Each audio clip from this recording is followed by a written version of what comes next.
大家好，歡迎嚟到我哋嘅講座《身心障礙者嘅支援決策嘅實踐應用》。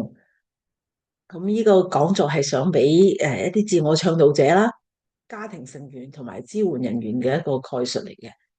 咁呢個係我哋嘅第二講。今次嘅講座咧係由家庭支援中心啦、Family Resource Navigators 同埋 California State Council on Developmental Disabilities 合作提供嘅。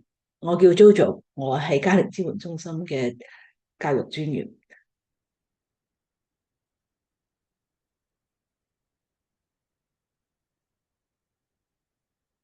有時候咧，我哋講關於做決策，係咪真係某些人需要支援咧？其實我哋諗下，大部分時間咧，我哋做決策嗰時都可能會需要尋求協助嘅喎。例如好似我哋買車啊咁，都會徵求下，哦，邊個朋友對買車比較熟悉啲啊？我都想問下佢啲意見，獲得啲支援，佢點樣去進行呢件事喎？咁做人啲決策喎。咁做一個支援者，佢個仲要係做咩嘅咧？幫我解釋下，而家目前有咩情況啊？點樣去做決定？係咩係最重要嘅考慮因素啊？咁分析下嗰個每一個方案同埋佢有咩好處唔好處啊？好似買依架車有咩好，買嗰架車咩好？喺而家買，遲啲買，會唔會有其他嘅情況咧？咁仲有喺我哋呢個決策，支援決策咧，都好着重呢個情感嘅支援嘅，好即係好關顧究竟呢個需要支援嘅人，佢會唔會喺某些情況下，佢需要多啲肯定啊，都關心下佢啊嗰時嘅個心理狀況係點噶？咁同埋最拉尾，我哋係同佢哋解釋咗之後，都可以幫助佢哋將佢哋決定咗嘅嘢向人哋表達啊！佢終於決定咗啦，佢想咁樣做。咁呢啲係個支援者可以提供一啲協助嚟嘅。咁咩叫做為身心障礙者提供支援性決策咧？STM 呢樣嘢究竟係咩嚟嘅咧？咁近期嘅新法例咧，AB 1663咧，就可以想將呢個支援性決策咧，SDM 咧，讓呢個有身心障礙嘅人咧，可以選擇佢或者正式化用呢類決策咧，去就喺日常生活中使用嘅。咁個最終目標就係個當事人係可以自己選擇佢嘅支援者啦，同埋可以得以協助佢點樣去做一啲決策出嚟咧。但係最終嘅決定權咧，仍然係屬於呢個身心障礙人士嘅。嗯，支援者同埋佢哋需要咩類型嘅支援咧，又可以寫入嗰個決策協議裏邊喎。但係咧，唔係一定需要寫嘅，係可以寫上去。咁支援決策最大原則咧係有幾點嘅。第一咧就係能力嘅假定，我哋假定呢個成年身心障礙人士係具備管理自身嘅日常健康啦、安全啦、佢自己嘅福利啦、佢社交能力啦、決定財務事務嘅能力咧，我哋係假定佢係有嘅，就唔係話佢乜都唔識噶咁，即係假定佢係有呢個能力。另外係鼓勵佢哋參與嘅，誒，法律規定咧，所有成年人喺呢個自主選擇嘅支援服務下咧，應有權知情同埋參與佢個管理嘅，就係同佢解釋佢要一齊去參與呢個決策，唔係話我幫佢做決策嘅，佢係鼓勵佢一齊做嘅。咁呢個就係要一個自願性嘅，呢個身心障礙人士咧，可以用多元化嘅支援服務啦，唔同類型嘅方法咧，幫助佢理解、去制定同埋去表達佢個決策係點樣樣。咁點樣去做咧？我哋就可以以下嘅slide 會展示出嚟噶啦。另外一個原則就係一個好個性化嘅支援嚟嘅。咁佢可以選擇一位啊，或者好多位嘅支援者咧，幫助佢做理解、制定、傳達、實施同埋執行呢個自主抉擇嘅，唔係淨係一個人嘅，可以選擇佢信任嘅人啦，係佢周圍嘅人嘅，可能佢親戚啊、佢朋友啊，咁成個機制都好靈活嘅。咁因為個個人唔一樣啦，即係唔一樣咧，佢可能有唔同嘅做唔同嘅決策，可以用唔同嘅方法去協助佢哋嘅。咁呢個決策包括醫療、財務授權、呢個授權代表表格、醫療指示、誒披露嘅同意書同埋代理領款人係好多唔同種類嘅一種支援嚟嘅。聽起嚟好似幾好喎，咁點樣去做咧？咁首先咧，身心障礙人咧，我哋而家用呢個 PWD 啦，People with Disability 啦，淨係需要指定我想邊個做我嘅支援人員，就即刻可以啟動呢個支援決策 SDM 啦，係唔需要書面協定嘅。啊，注意係唔需要嘅，但係你可以做書面協定。如果你驚你自己唔記得，你可以做書面協定嘅。咁喺 AB 1663呢個法例咧，明確規定成年人咧喺任何會議或者佢任何交流同醫療啊、學校啊、誒關於銀行啊咁任何一啲交流咧，都可以得到個支援者協助喎，包括學校裏邊嘅個別化教育計劃啦，開 IEP 會啦，或者同區域中心開呢個 IPP 啦，個別化方案計劃啦，一啲規劃會議啊，醫療護理計劃啊，或者我想出院喎，有啲咩安排啊，要做啲跟進，做啲咩啊，財務規劃、銀行一啲金融機構一啲溝通或者會議啊，嗰啲咩戶口好啊。另外就係我想去想申請做嘢喎，咁佢成個規劃會議係點樣樣㗎？我要人幫助喎，同埋一啲醫療預約啦，幾時下一次睇醫生啊咁，都係可以由一個支援者去協助佢一齊做嘅。咁咧，佢哋認可呢個支援決策咧，認可所有溝通方法。咩意思咧？佢可以用咩方法去表達啊？可以係口頭聲明，我想咁樣做，或者可以用手勢啦、手語啦，或者可以任何可以溝通嘅方法，或者你話寫字啊咁樣，用啲圖像表達出嚟吓，都可以接納嘅呢啲溝通方法。咁頭先講過咧，你可以用書面。咁如果用書面咧，你可以用呢個叫支援性決策協定嘅，有啲範本已經大家可以分享嚟用嘅。咁你可以明確咁指示你需要邊啲決策領域啦，例如醫療啦、財務啊，明確講你需要係咩嘅時機咧，即係喺邊個場合裏邊你需要咧，咁又可以寫明你想個支援方式係點樣樣嘅，都可以喺呢個決策協議度寫出嚟嘅。當然係無需要，唔係一定要書面協議嘅，但係如果有協議咧，我哋都希望係用簡單容易明嘅語言寫，要注明佢嘅名字啦，身心障礙者嘅名字啦，支援者嘅名字同埋聯繫嘅方法啦，又列出呢個身心障礙者需要幾多人幫佢咧？佢要一個啦、兩個啦或者三個啦，佢哋協助佢係邊個領域咧？例如咧，我想爸爸幫我喺財務方面做決策嘅支援嘅決策，我想喺阿叔咧幫我喺呢個醫療方面俾我意見嘅，咁呢啲都可以係一個唔同領域咁樣有唔同人幫佢負責支援佢嘅決策嘅。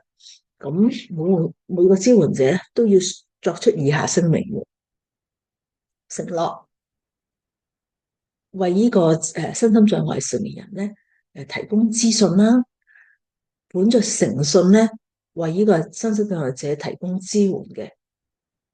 最重要係尊重最終嘅決策權咧，係屬於個成年嘅身心障礙者，而唔係呢個支援者嘅，就唔可以操縱佢啊、威逼佢啊去做任何決策，係由佢自己去做。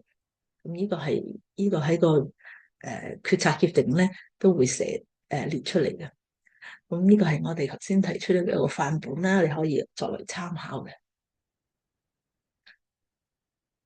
點解我哋話你唔需要一定做檔案嘅，但係做咗檔案形式咧，有書面形式咧，就可以好明確咁樣列出嗰啲權責啊，就防止一啲爭議嘅。咁有時我哋都會唔記得咗嘢啊，過咗2個禮拜或者1個月2年。我嗰時講係明明係叫你咁做嘅喎，唔係喎，你記錯咗嗱。我避免呢啲爭議咧，我哋寫低佢咧，就係防止一啲爭議，同埋有時想拎翻嚟睇下，誒頭先我上次究竟個協定係點樣寫㗎？有書面協定咧，係清楚好多嘅。咁可以呢個書面協定，我哋可以選擇公證啦。又可以係有2個見證人啦，喺下低簽名咧，都可以完成咗呢個協議嘅。咁下階段就講，有啲咩實質係用啲咩方法去支援咧？譬如喺教育方面啦，家長咧嘅教育權咧係持續到個仔女年滿18歲嘅，尤其是喺加州啦，每個州咧係有唔同嘅成年嘅年齡嘅。咁但係加州咧，我哋就會係18歲啦。咁到時咧，教育權咧將會自動係俾翻個子女嘅，除非有相關嘅法律訴訟啦。咁所以咧，我哋就建議喺 IEP 講呢個關於 IDEA 過渡服務嘅時候咧，係作為一個討論嘅。咁呢個過渡服務咧，應該說明喺畢業後佢個教育嘅活動係點樣噶？會唔會繼續讀書啊？會唔會出嚟做嘢啊？或者佢住喺邊度啊？呢個咧都應該喺個過渡服務裏邊係寫出嚟，為佢提供呢個服務，等佢好好咁準備畢業後嘅生活。咁咧呢個係一個俾人參考嘅一個究竟點樣做啊？特殊教育嘅支援決策可以點樣做咧？咁你可以參考下呢份文件啦。咁頭先講個 IDEA IEP 個準備嗰陣時，點解咁重要咧？因為決策能力、自我倡議嘅能力同埋自主權啊，都唔係會突然間我會18歲我就會有噶啦，係慢慢培養嘅。咁呢啲技能咧，應該係涵蓋喺 IEP 裏邊。呢個技能嘅訓練係應該涵蓋 IEP 裏邊嘅。咁喺唔同年齡咧，就用唔同方法進行。有啲咩方法咧？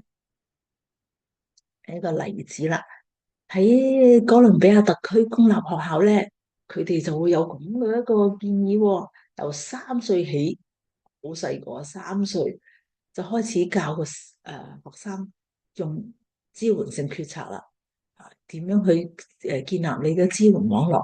就邊個去幫你做啲咩嘢啊？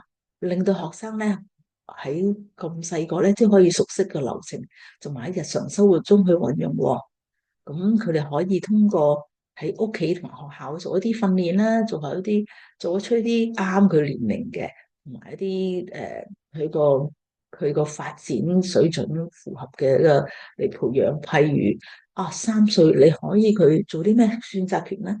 你要話今日天氣凍啲喎，你想着呢件衫橙色啊，或者係藍色啊？呢件外套咧，即係俾佢從由細嘅選擇權開始去做，就即係唔好話我慳啲時間啊，我俾攞件衫俾佢，好過佢慢慢自己揀。但係選擇權就係要每日每日咁樣積累去培養出嚟嘅。家長同埋學校咧都鼓勵學生咧喺整個學業生涯中咧係做一啲自主選擇嘅，同埋一啲點樣去揾佢協助嘅人去幫佢做一啲決定。會當佢唔明白我唔識做咁你就話你會唔會考慮呢樣嘢啊？你有冇考慮嗰樣嘢？而唔係幫佢做決定。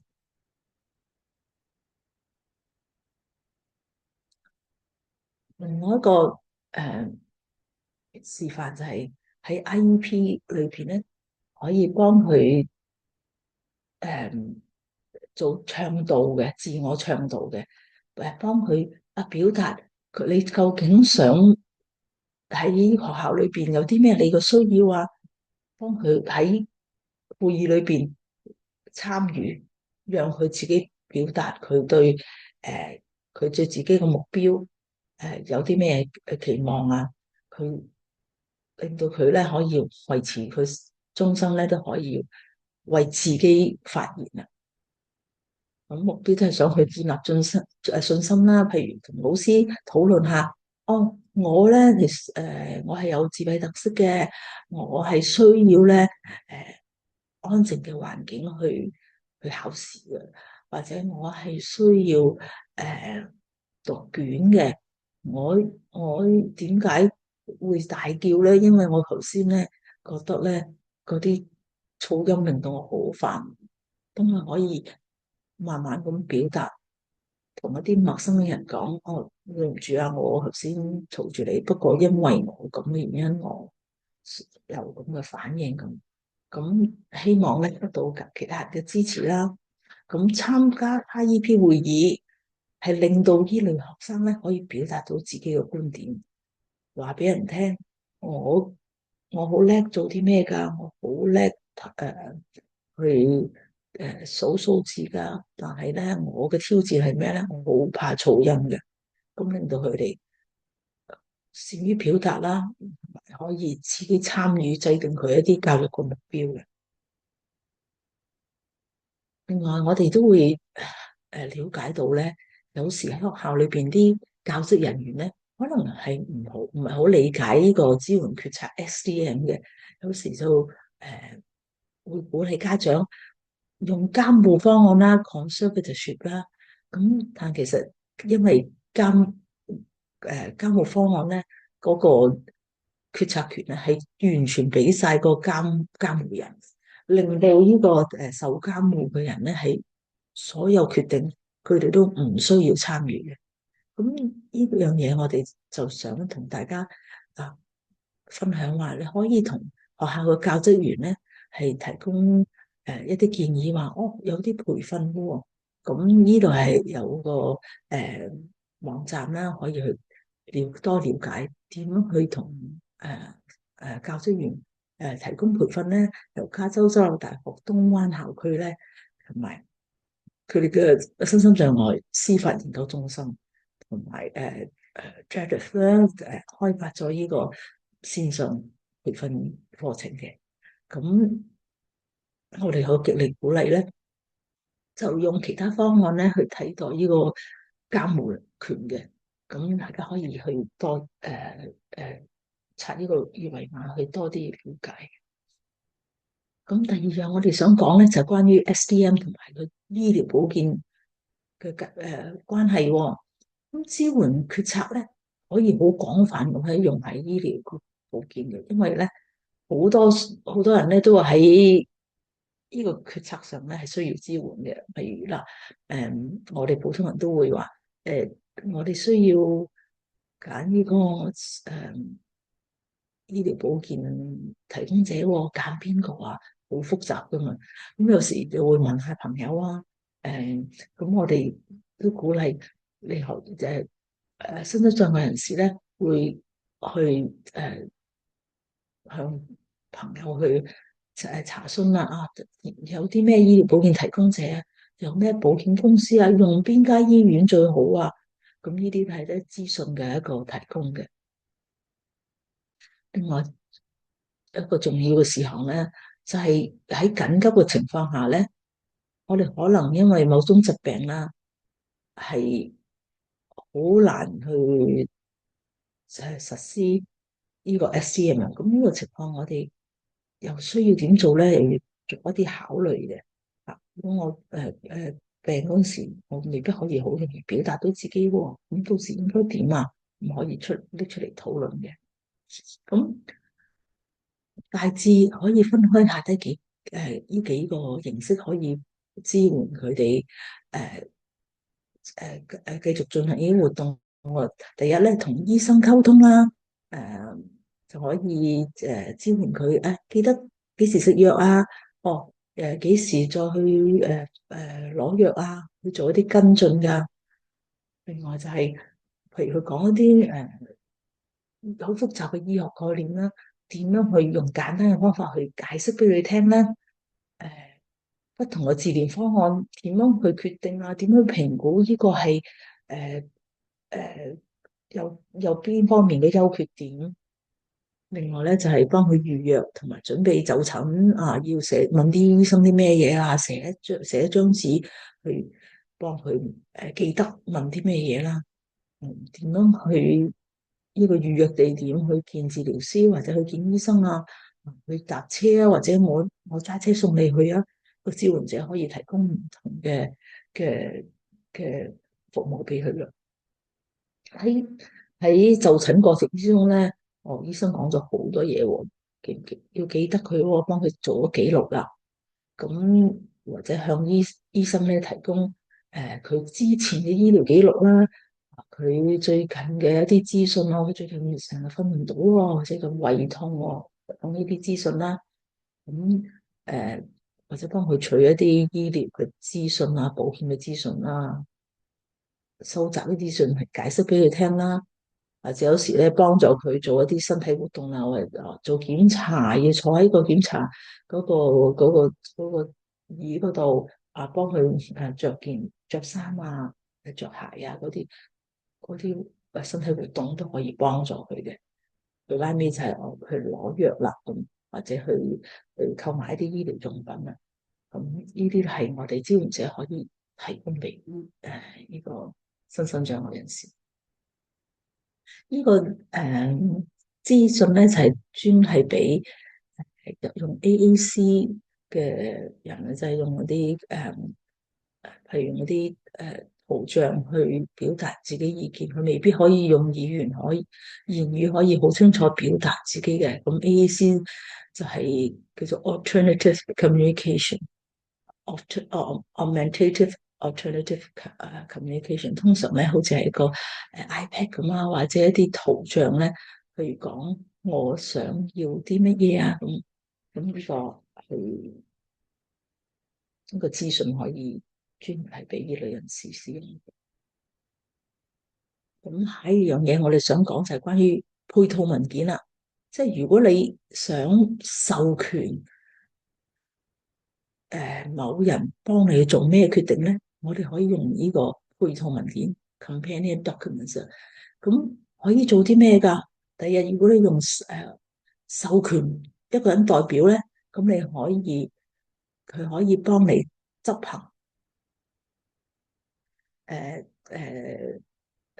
顯示你嘅醫療資格啦，或者登記相關誒、呃、或者部分嘅職責嘅。呢個通常喺醫院、醫生同保險公司有佢專用嘅表格。我我授權另一個人，我個支援者去幫我去做登記，幫我去做誒陪我一齊去一齊去見醫生啊。咁呢啲授權咧，都係需要一啲專門表格嘅。因為有啲醫院啊，佢哋會或者保障病人嘅私隱咧，佢哋會有自己嘅一啲表格，就唔會淨係收誒一張我哋自己用嘅授權書啦。咁我哋可以首先查詢啦。哦，我而家係某人嘅支援者，就究竟要填啲咩表格啊？咁就唔需要去到就即係會得唔到呢個服務咯。另外咧，就有一個叫做預立醫療指示啦 （Advanced Care Directive）。佢主要咧係令到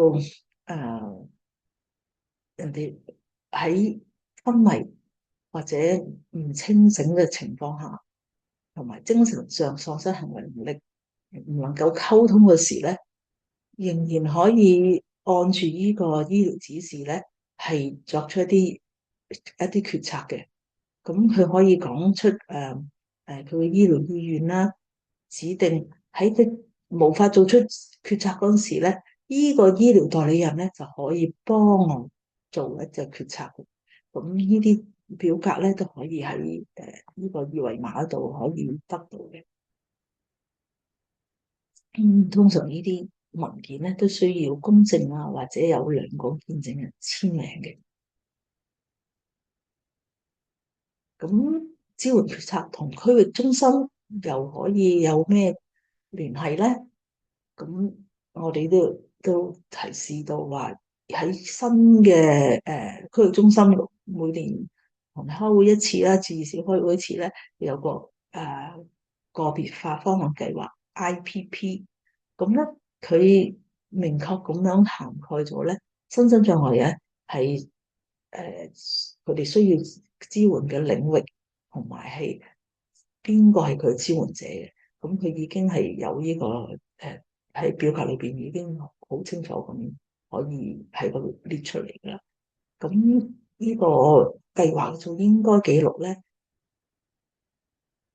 呢個身心障礙者佢想用嘅溝通方法啦，佢嘅喜好係咩啦，佢個溝通要點咧？究竟有咩係須知？譬如佢係用 AAC 嘅，佢係中意用手語嘅，佢係中意手寫嘅，或者用其他方法同你溝通嘅。咁佢有咩設備啊？或者佢所有嘅溝通嘅方法嗰啲資訊咧，都應該寫喺呢個 IPP 裏邊。咁呢個係一個頭先講嗰個範本啦，大家可以打開嚟睇。另外，支援決策同財務又可以有咩關係咧？咁支援決策咧可以協助制定各類型嘅決策，包括資金同埋財務嘅。咁但係咧喺相較於其他決策咧，呢個咧更可能咧會出現啲利益嘅衝突嘅，因為講緊財務。咁應該作為一個支援者咧，應該採取一個主動嘅措施啦。如果你明知道有啲咩存在嘅，或者你知道會發生嘅一啲利益衝突咧，都要一早考慮同埋提出嚟。譬如話，佢同佢嘅財產同你嘅會唔會有啲利益衝突咧？咁最好嘅方法咧就係早之預寫定一啲計劃啦，可能發生嘅衝突係乜嘢啊？去避免呢啲衝突。譬如講下金額嘅上限係每次可以幫佢嘅上限係去到幾多錢咧？咁唔會超過呢個範圍嘅。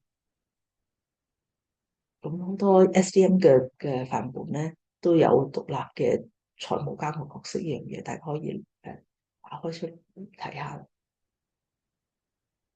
咁另外咧有啲配套協議嗰啲同埋啲安排嘅，譬如你幫人哋去領款啦，尤其是係關於 SSI 啊、SSDI 嗰個付款嗰時，或者身障人士唔方便直接去，或者佢行動唔方便咧，咁你會授權一個代理領款人幫你去提取呢啲款項嘅。咁佢要同呢個社會保障局啦，提供一啲有關佢個人使用資金嘅情況喎。哦，我呢啲錢係點樣用㗎？咁係要俾佢證明俾佢睇，佢啲資金運用嘅情況係點樣嘅。咁另外咧，可以授權某個人幫你去做一啲財務同埋商業決定嘅許可啦。咁呢啲係喺個 SCM 協裏邊可以填寫嘅。其次就係開一啲聯名戶口啦。有啲身心障人士咧，個家長都會同佢，我同阿仔或者我女開個聯名戶口啦。佢誒佢哋嘅支出同埋收入我都會見到嘅，咁可以大家一齊去參與呢啲決定。而家我哋剩翻700蚊喎，咁你話想買一個想有啲咩支出咧？咁我哋要可以量入為出喎。你而家你想購買一啲嘢，究竟合唔合乎呢個限制咧？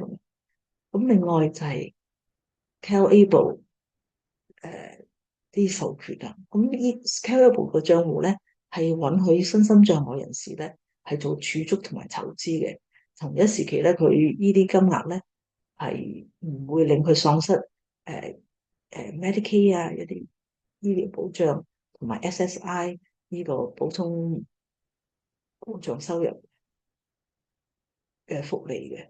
因為有規限啦，如果你唔同銀行嘅存款係高過某個上限咧，你會失去呢啲 Medicaid 同埋 SSI 嘅收入。但係如果你開 Calable account 咧，你就可以保障到你唔會失去呢啲收入嘅。所以授權代表係指根據州同埋聯邦法例咧，有權為 Calable 賬戶受益人咧作出決策嘅人。最拉尾咧就可以講下關於呢個特殊需求信託嘅，係嘅 Special Needs Trust。咁令到身心障人士咧，即使係有資產，有仍然可以獲得一啲公共援助，好似頭先講過Medicaid 同埋 SSI 啦。如果冇咗呢個信託咧，相關資產咧都會令到佢喪失個資格嘅。咁一個受託人咧就負責喺身心障人士喺佢在世嘅期間咧，係幫佢持有、管理同埋分配佢個信託資產嘅。咁確保咧呢所有財產咧用喺受益人嘅。咁我哋今次嘅講座就完結啦。咁如果你有任何問題咧，可以睇到我哋查詢翻我哋相關嘅文件咧。多謝大家。